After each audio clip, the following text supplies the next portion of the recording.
of that booklet that I wrote, and the subject of my talk to you now is I couldn't fight. It's not my wording, not my choice of subjects. When they published the booklet in Scottsdale, they put the title on. It wasn't what I suggested, but I don't like it so well because it's not quite the truth. I could fight if I'd want to. It says I couldn't fight. Would have been better to say I wouldn't fight or something. But anyhow, I'm to give my experiences now that I had in camp. Somebody might say, what camp? Were you in a church camp? No, it was in the army camp, First World War. We were required to go to the army camps where they trained soldiers. We had no other arrangements for conscientious objectors. So I had to go to camp, and I was at Camp Greenleaf in Georgia. So the things I'm describing will be Camp Greenleaf affairs. And what camp and when? It was in 1918. That was a little bit before your time. 1918, September is when I went to camp. And why? Because I had to. The government drafted us. When we came to a certain age, we had to go. And we went to camp. It wouldn't have done us any good to try to run away, some other country or something. We wouldn't have gained a thing by that. In fact, we gained by going to camp. But when just going to camp didn't make us a part of the army. After we were there a while and had gone through a number of things, then they wanted us to sign up. And if we'd have signed that paper, then we would have been inducted. But I never signed up. A few of us conscientious objectors never signed up, and so they couldn't take us to France or any other place in the battlefield because we never signed up. Of course, we had a little difficulty in not being signed up. Now, there's some questions that they always asked me at camp, number of times. These questions were asked over and over again by different ones. I'll just run over the questions quickly. Questions that people, officers and other soldiers in camp kept asking us. They'd say, what if everyone were like you are? Often I said, well, then there wouldn't be any war. They said, that's right, I guess. I never thought of it. And so that's one question I heard often. Another one was, what would you do if an enemy would abuse your loved ones, your wife or your children or your brothers or sisters? I usually would tell them that's a hypothetical question. It hasn't happened yet. If it would happen, I don't know what I'd do. I couldn't tell you now what I would do. At that time, it would be given me what to do. It's not fair to ask a hypothetical question, and when you tell that to an officer, he gets kind of embarrassed that he asked it. So maybe I was guilty of hitting back a little bit. I didn't do it for that reason, of course. But I just told him why I couldn't answer it. And another question was, aren't you this way because you were trained this way from little up, and you're just doing it because you were trained that way? Then I had to make a long explanation of different churches I went to and how I was taught and so on. Another one, do you believe in corporal punishment? Now, corporal and capital punishment are different. Do you know what corporal punishment is? Give somebody a paddling, it's a corporal punishment. Or give them a slap or a snap, it's a corporal punishment. And capital punishment is to decapitate him or kill him. So they said, do you believe in corporal punishment for children? And I always said yes. And that's consistent, and they never had another word against that. If I'd have said no, they'd have considered me insincere. There were some that answered like that. They wouldn't use any force on anybody. They wouldn't force children to do anything. They wouldn't force is wrong all around. And then they know that you're not sincere because that's not a practical stance at all. So I always answered that I would use corporal punishment, and I did. I had been teaching school before I went to camp, and I used it. And the fifth question I have down here, how would you handle a mental patient who won't respond to reason? Then I told him I'd use force, and you have a right. But I said I would never kill him. I'd let him kill me before I'd kill him. But I would use force with a person that has no mental capacity of understanding or reasoning. You'd have to use force, and it's wrong in that case. And they always said that's right. They agreed with me. Even the army officers agreed with that. And it wasn't inconsistent with my stand. And 6, why won't you support your president whom you put into office? You voted for the president. You have a right to support him now. It's duty to support him. And I said, maybe it was a little too much pride, I said, I don't think it's obvious, however, I said, I never voted. I was glad I could tell him that. They lost their point because I told him I never voted for him. So I'm not responsible to obey him. Anyway, the Bible, the New Testament never says anywhere, if you read it right, the New Testament never says anywhere that you're to obey the rulers. It says be subject to them, but doesn't say obey them. There's a difference, you know. I can disobey my ruler and be subject to the punishment, whatever they give me. That's what I tried to be in camp, try to be subject rather than obedient. Some things that you obey, of course, you want to be obedient as much as you can. But there's some things you can't obey when they go beyond Christian bounds. So another question is, don't you ever fight with anyone? And I said, no, sir. He said, I don't believe you. Right away he come back and said, I don't believe you. I said, well, I didn't say I never fought. I just say I don't fight. Then he stopped. He didn't expect that answer, I guess. He thought I was more general the way he was. But he said, do you fight? And I said, no, and I told the truth. So another question is, don't you ever, no. Do you keep all the rules of your church, of your religion? And then that's a pretty crucial question. They might ask you that at draft board or any other place where you have crucial questions. That's pretty crucial. You want to be loyal to your church as nearly as possible so you can answer them properly. One young man said, after we answered the questions of the draft of the inquiry board that came to camp, he just made a gesture like this, and he said, I just wish I could have told him I've never smoked. I never smoked. He had smoked, and he had to admit to him. They asked him that. They knew that the Mennonites don't permit smoking, and this was a general conference man, that boy. He said, I just wish I could have told him I never smoked. He was sorry then, but it's too late. So live consistently now, and then your questions will be not so hard to answer. On which side are you in this war? They always ask that.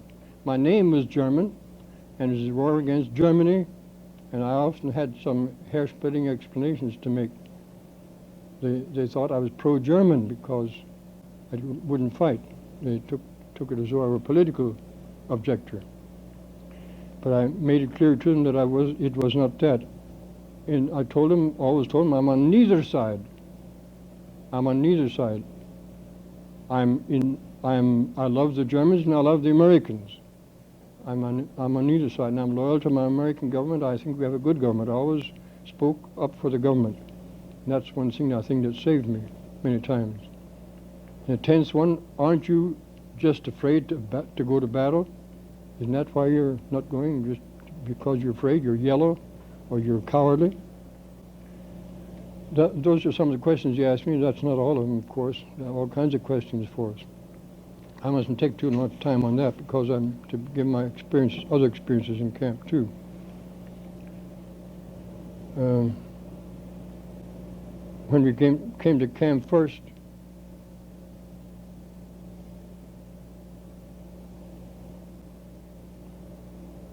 see, I believe I skipped something here. The officer and I were strangers to each other in camp. It was a camp far from home. My home in Johnstown, Pennsylvania. This was in Camp Greenleaf in Georgia. And I was a stranger to them, they were a stranger to me, and so we didn't understand each other right away. That makes for difficulty too. All they knew was that I was a young man who called himself a conscientious objector. Some didn't even know what that meant. Some never heard of such people. Some of the officers and men in the Army never heard of such people, didn't know what they were. I had to explain myself.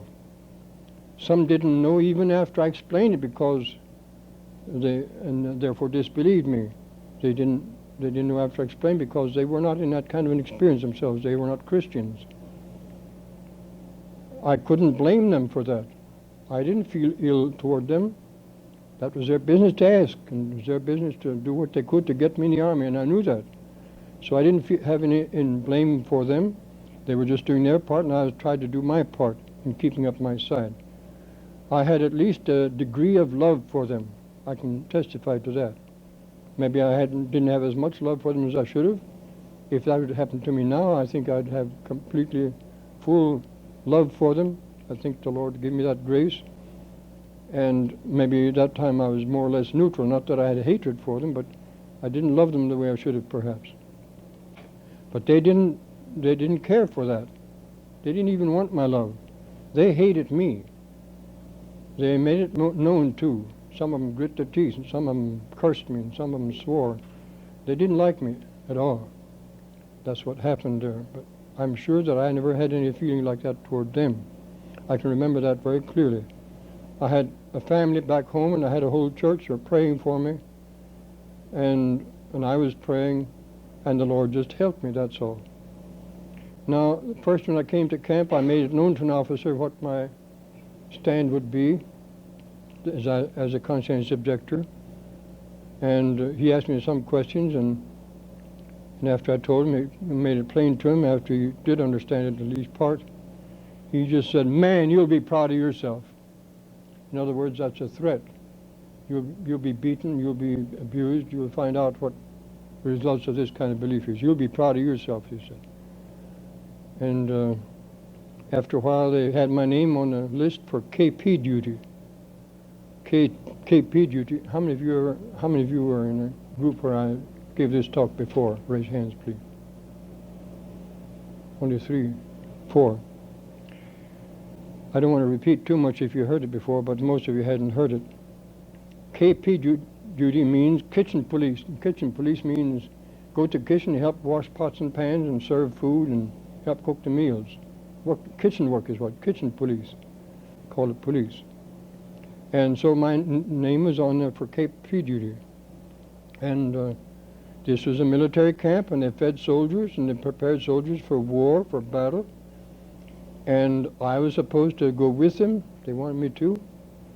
And I'd take a part in that work that would contribute to the war. It was beyond my ability, so far as my conscience is concerned. I couldn't have done that. And I was told by my pastor, we had a good pastor to help us and things like that. He said, you must be careful, obey certain orders, and others you mustn't obey. When it's an order that has to do with contributing to the fighting or to the war or to killing, then of course you don't want to do it. And if it's something else that doesn't have any relation or any meaning that way, any significance, then you should do it maybe, depending on your judgment. And so I judged that this I shouldn't obey, and I didn't. I went up to the kitchen that morning.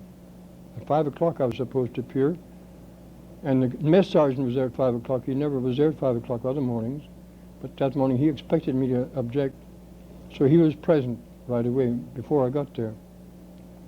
So I went into the mess hall and met him, and I told him calmly as much as I could, that as clearly as I could explain to him why I couldn't do this.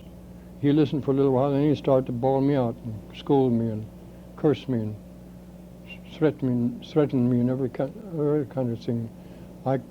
As you'd say nowadays, we didn't say it that time, I kept my cool, if I have the right meaning for it. And he finally said, all right then, if you can't work, I'll make you do something else. You stand at attention for the rest of the day. Standing at attention means standing on 2 feet with your hands down your side. Don't turn your head or turn your eyes, but just stand still, both feet on the floor. You can't change from one hip to the other. You can't rest one leg. You have to stand straight all the time. And that's what that means, standing at attention. Soldiers will stand at attention for about 10 or 15 minutes. They about tremble when they get through. And so I stood at attention. Of course, I didn't quite keep all the rules. I turned my eyeballs once in a while to look around. I had to do that almost by instinct. And I stood there until noon. He let me eat my breakfast when breakfast time came. And the soldiers came in and called all kinds of things at me. And some cursed and some mocked and other things. Don't need to lengthen out on that. And then after breakfast, I stood at attention again till noon. After the rest was through eating, he said, now you can go and get your mess kit and eat your meal. And after you finished, then you stand here again. So I stood all day long, till 5 o'clock in the evening, at attention, in the mess hall where the soldiers came in to eat. They ate their supper first, and then I got to eat mine, and so on. And so that's, the next morning he called me again. I guess he thought I'd be broken down. But I didn't go, because I just thought to myself, I told him yesterday what my stand was, and if I go again now, that's about halfway coming his direction, so I stayed in my tent. Then he sent 2 men down to get me, and they got a hold of my arms and shoved me up the street and up to the mess hall. The mess hall was built on the side of a hill, had to go up the steps to get in, steps of about 10 or 12 steps. They took me up the steps, and one of the boys went behind me, and he shoved me with his hands on my arms, and with every step he gave me a kick with his knee, kicked me up the steps and shoved me in the door and said, "There," to the mess sergeant. There he is. So the mess sergeant started in on me again, about the same as before, and it didn't convince me, so I was told to stand at attention again under the mess hall, on the ground, under the mess hall. Mess hall was built on posts, and on the lower side of the hill of the mess hall, under the mess hall, I could stand with my head this way up against the floor. I couldn't stand up straight. And I stood until noon that way, and then after noon I was supposed to stand there again, but the medical department called for me for my medical examination. Our company went to the doctor's hall for a medical examination. I got out of that half day of standing. Well, the next, after that, they didn't call me to KP duty, but next they called me to street police. That's pick up things on the street, trash and so on. Keep the streets clean. They were very particular about keeping clean. That was nice about the army camp. Very sanitary. And so for doing this, they had a gang of soldiers, maybe 10 or 12 boys, either soldiers or rookies. A rookie is a new person that hasn't gotten his uniform yet, and had them clean up the streets. They had a wooden box about this long, about this wide, and about that deep, with slats nailed to the sides and extending at each end. That made handles. 2 fellows would carry the box, and the other people would pick things up, cigarette butts and paper and whatever they could find, put them in that box. And so he told me to go ahead and help pick up things, and I didn't. I explained to him kindly why I couldn't do that, and he didn't want to hear that, of course. Gave me orders a couple of times to do it, and then he said, "All right, you take a hold of the box and carry the box then." He was not quite as smart as I thought he should have been. He put me on the front end of the box instead of the back end, and the front person had to guide it, you know. So he told me to pick up the handles, and I didn't. They led me over there, and I didn't pick up the handles, and he told 2 fellows to put the handles in my hand. And they picked it up and put it in my hand and pressed my hand over the handles. And then when they let go, my hands just opened up, of course, and the box fell down. It sounds ridiculous, but it's not as ridiculous as it sounds. When you're in it, it's another thing. It wasn't funny to me. Some of them laughed, some of them cursed, some of them scowled, and all kinds of things, reactions on them. But I just meekly took it, and then he said, "All right, 2 of you fellows take off your belts and bring them here." So they took off their belts, and I didn't know if I was going to get a whipping or what. Anyhow, they said, "Now tie his hands to the handles." So they took the belts and tied my hands to the handles, and then they thought I couldn't drop them now. So when it came time to move, I didn't move, and the fellow behind me was told to push. So he pushed and shoved, and the street was on the slope, of course, and I went the way he pushed me, as least resistance, and after a while I was down against the barracks building, because I didn't stay in the middle of the street like they wanted me to. He pushed, and I drifted down toward the barracks building. Then they got tired of that, said, "All right, take him loose and tie him to the back end." They tried all kinds of things. So they tied me to the back end of the box. They should have thought that in the start, but didn't. And then he said, "Now pile all the rocks and things you can find, he's in." And they found some rocks that were there for days that were never picked up before, and they piled my end with rocks. And the fellow ahead of me pulled, and after a while they got to complaining. He said, "I'm getting tired pulling this guy along all the time." And then the sergeant told him to take me loose, untie me, and it let me loose. He made me stand at attention at the end of the street, and I stood at attention till noon at the end of the street. In the afternoon, I was called out for something else. So I only stood a half a day that time. And that was that. And then they wanted to put the uniform on me. There's a man, I have to admit a lot of things that happened in between. I can't give it in proper order. There was a man, they had uniforms that they issued to them after they were there a while in camp. And all the uniforms were very ill-fitting, odd sizes. And little people with big uniforms and big people with little uniforms, they looked untidy altogether. And so the lieutenant came to my tent one evening after 5 o'clock, and he said, "Now you've seen how ill-fitting the uniforms are around here. We'll give you a choice, a good uniform will fit you well." He suspected I wouldn't take it, and that's why it came to me. The other boys in our camp company didn't have it yet. And so I just told him I didn't care for the uniform. He said, "Well, bring your suitcase and come along with me anyway." So I picked up my suitcase and went with him. That wasn't really a military order. So I went with him, and he took me up to the warehouse where they kept uniforms. And here they had about 6 corporals in there by appointment. Corporal is one of the lowest officers, about the lowest officer, and about 1 or 2 lieutenants. And took me in there, and stacks of uniforms, thousands of them. And they said, "Now, you take your clothes off. You can keep your underwear and socks if you want to, but the rest of the clothes we'll send home to your parents. And so you take your clothes off and pick out a uniform." So I told them I couldn't do that. Finally, they just give me the one single order: take your clothes off. And I took my clothes off, and they want all my clothes taken off. Then they asked me what I want to keep here. They said, "Put in a suitcase what you want to send home." If I'd have done that, they'd said he sent his clothes home. They were tricky that way. And I didn't pick it up and put it in a suitcase. They could have said I put them in myself to send them home, you see. They told me what they were going to do with them, so I refused to do that. And then I said, "I want to keep everything here. I don't want to put anything in the suitcase." Then he told the corporals to start in on me, to put the uniform on me. And they got the underwear first and brought it to me and said, "Put that on," and I didn't.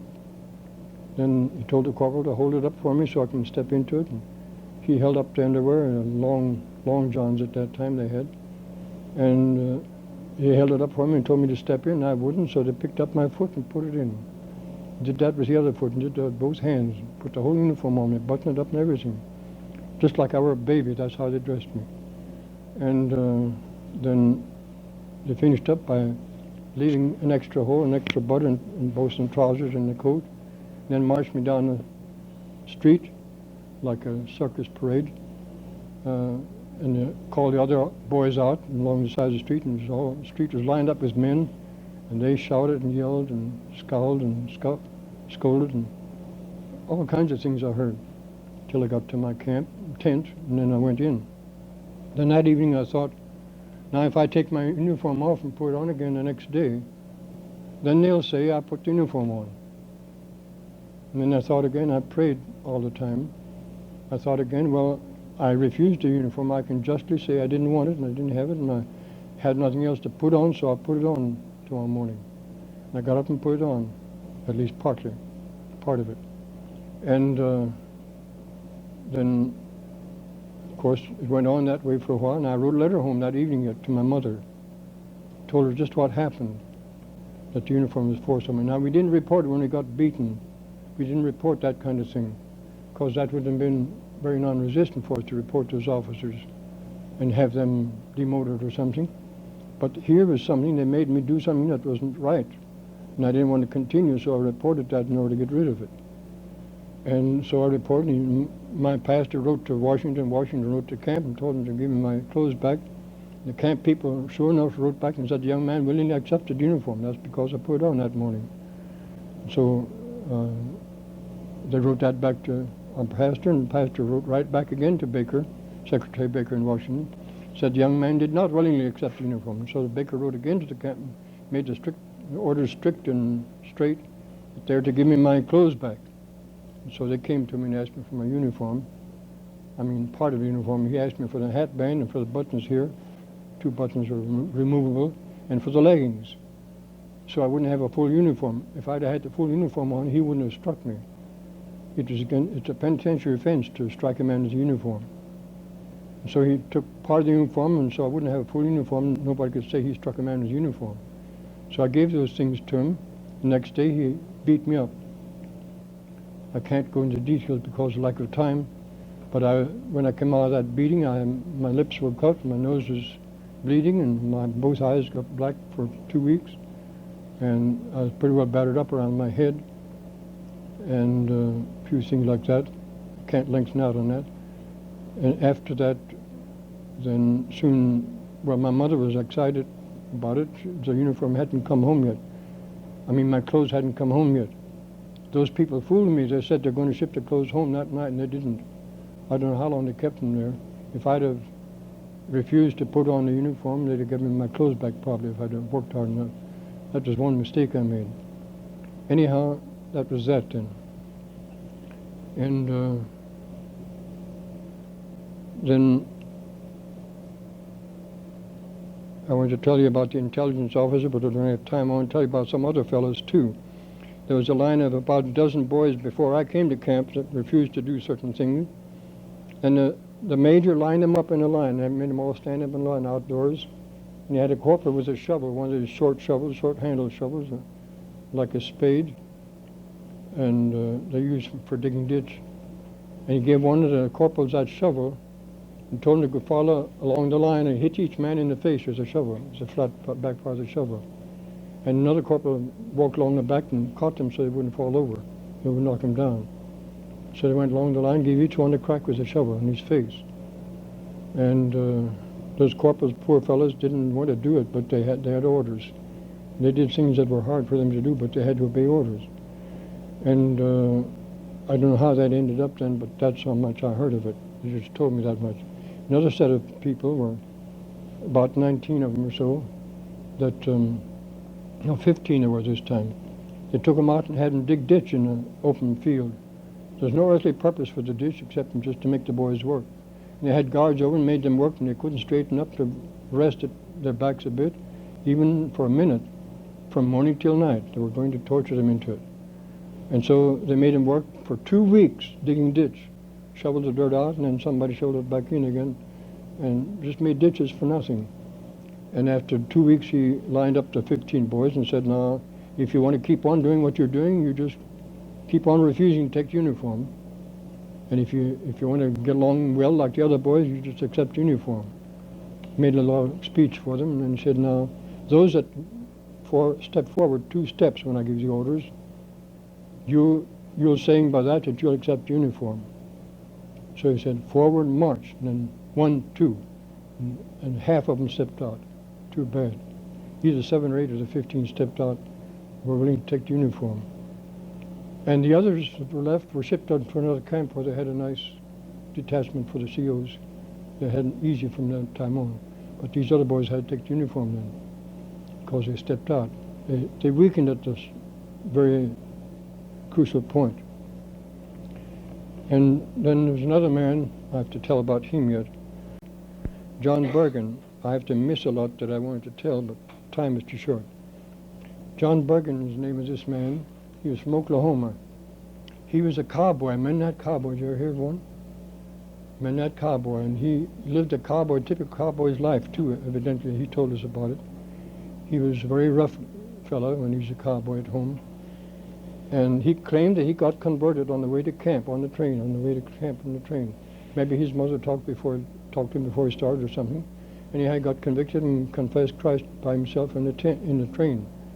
And I believe he told the truth because of the way he lived and acted in camp. I really believe he was honest.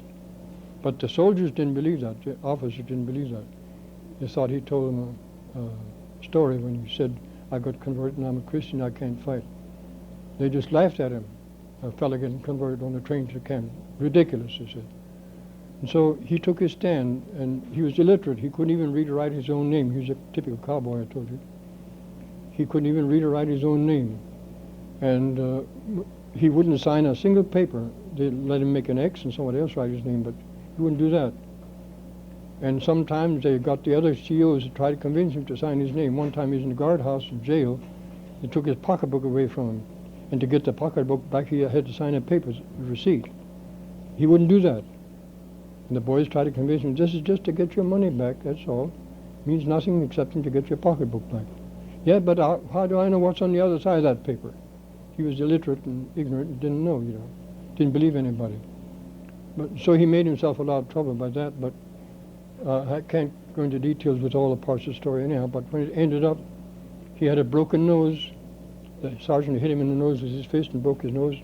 He was on the side and grew fast that way, didn't get medical attention. He had a broken sternum, split sternum, and 3 broken ribs. Never gave him medical attention for that. And that never healed right all the time we were in camp. And whenever he left, he would put his hand on his chest and hold his chest. It hurt him every time he laughed. We did laugh sometimes. And he had been hit with the head against a 2x4 stud, broke his jawbone off. So I had to go to the hospital to get that fixed. He'd have died on him that way. So they fixed up a story how it happened and put him into the hospital so the officer wouldn't get caught. And when he came back out of the hospital and had his teeth wired together, that's when I was in camp then. There's other things happened before I got there. And then he had his teeth wired together and talked to his teeth with his teeth wired together with gold wire for I don't know how many, 12 weeks I believe. And while he was out with us, we had prayer meetings, and one prayer meeting especially, the first one when he was present, he prayed for the sergeant. I often wished I could. Back from the hospital, we boys had a prayer meeting. We had regular prayer meetings every week, more than every week, more than once a week. And he was present at the prayer meeting, and I wish you could have heard him pray. It made the rest of us cry. We wept when he prayed. He wept too. He was weeping and praying, "Oh Lord, bless Sergeant McKenna. See to it somehow that he could get converted before it's too late for him." And he cried and earnestly prayed that the sergeant that battered him up would be saved. And that was conclusive proof to me that that man had a new heart. He was saved. He was born again. And that was the tone of his living ever after that. One time he was made to stand at attention for 2 or 3 days after he came out of the hospital in a hot sun. He wasn't allowed to do anything, move around or anything. He was wearing a cap, had a corporal, had a guard standing in front of him to watch him that he doesn't move. But I saw the corporal, the guard in front of him didn't obey orders quite. I saw him several times during the day when John Burton just could hardly stand anymore and took off his cap and bowed his head and prayed right in front of the guard. The guard didn't stop him, didn't have the nerve to stop him. I saw him praying several times like that. And he went through that several days, and then after that, the last thing that they did to him physically was put a rope around his neck and have him out under a pine tree and pull the rope over a pine limb and pull him up easy so it didn't break his neck. Got his feet off the ground and held him there till he became unconscious. Then he laid him down, laid him on the ground, laid him out on the ground, face down, and the sergeant took a cattle whip, you know what they are, real limber, long black whips. Took a cattle whip and whipped him till he came to. That's the last time they hurt him, physically. But after that, the Sergeant McKenna sat in his tent for days on end, talking. Every time we passed, we heard him talking in there, just talking, continually talking. Try to break down his will that way. But they never succeeded. John Burton stood strong. And when the war was over, they made a test for us, the officers. They had a cave in the camp, long cave, took the boys in to give them gas mask drills. You know, at that First World War, they used poison gas. And they gave each soldier a gas mask to wear that protection against the poison gas. He said, now, the war's over, there's no danger of you having to go to France anymore. The war's over and you're free to do what you want to. And I suggest that you take this gas mask drill. Who knows but what you might need it after you get home, what the Germans might do over here someday. And all that made a appealing story. They thought we'd fall for it. What he was after, what the officer was after, was to see whether we were just cowards Now since the war is over, maybe we'd give in because there's no more danger of us having to go. But nobody answered. After he asked what we thought, nobody answered. And then he started naming people. Started one end, left John Bergen till last. Named everyone. We all said no. We all said no consistently. Came to John Bergen. He said, "There's Bergen. I won't ask him. I know what he'll say. He's just like Gibraltar. He won't move an inch anyway." The officer said that himself. So that was the end of John Bergen's experience as far as I remember now. Now, I'll give you time for questions if you'd like to ask questions. Some of the boys got what I wanted to have, a farm furlough during the time of the war. If they proved sincere in camp, the government issued a farm furlough permit and they could go out and work on a farm somewhere, in a Mennonite farm or whatever farm, not only Mennonite, other farms, during the duration of the war. And of course, when the war was over, they were discharged like the other boys too, and they could go back home. And I never got that farm furlough because the armistice was signed before I got that far with my papers.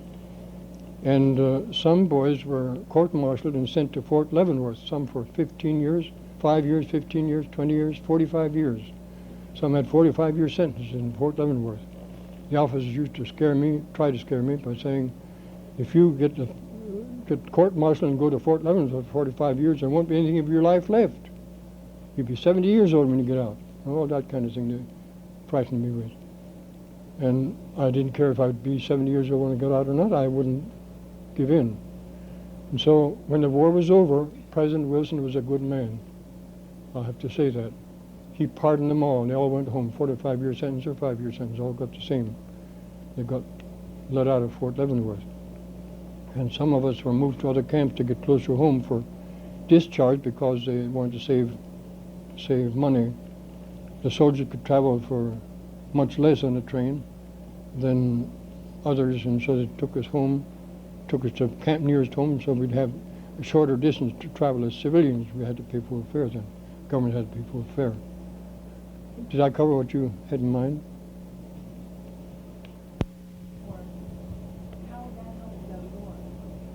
Wearing the uniform, how would that help the war? That's your question, isn't it? How would that be helping the war? Well, for one thing, I'd be taking one step toward them, toward becoming a part of the organization. Another thing, I'd wear the emblem, and I was against wearing an emblem that it wouldn't be true. I was not a soldier. Why should I wear a soldier's uniform? By wearing the uniform, I declare myself as a soldier. And I didn't want to do that because I wasn't. I didn't want to take part. It's because of the meaning of the uniform. The cloth itself didn't hurt anybody. And the cut of the clothes and all that didn't hurt anybody. But what it meant, that's why I objected to it. And in the officers' minds, if you took the uniform, you might as well just have signed up for the Army too, because that's what it means to them. If you wear the uniform, then that means you better sign up too, because you actually, in symbolism, have already signed when you took the uniform. It didn't kill anybody by my wearing the uniform, but I became part of the machine. See, I want to keep out of the military machine. The war machine, whether it's medical or whether it's artillery or Air Force or Navy or whatever it is, a part of the whole machine that goes out to kill Germans, and I didn't want to be a part of it. That's why I refused any of it, including uniform and everything. Does that answer your question? All right, any other question? The question of becoming a chaplain. They called me preacher when I was in the army camp, not because I was one, I wasn't ordained, but they associated my stand with Christian ideas, so they called me preacher in mockery. And I could have probably found a place as a chaplain. They would have admitted me, but I still would have been a part of the Army. You see, those chaplains are drafted and supported and registered and everything. They wear uniforms. They're part of the Army. And I might be making an illustration like this. Supposing somebody wanted to rob a bank, and they want to take a medicine man along. The man with a medicine bottle. If I get hurt, I want you to take care of me, the robber would say. And he'd take another man, if he were kind of a careless Christian, he'd say, maybe I'll get in trouble and need somebody to pray for me. Will you go along and pray when we get in trouble? And I'd go along with him, and the medicine man with the medicine bottle would go along, and I'd go along as a preacher to pray for him. in his work, whatever that would be. Now, when the court tried people for bank robbery, would they try only him, or would I be included? I'd be included even though I went to pray, wouldn't I? That's the way the Army chaplaincy would have been, exactly the same.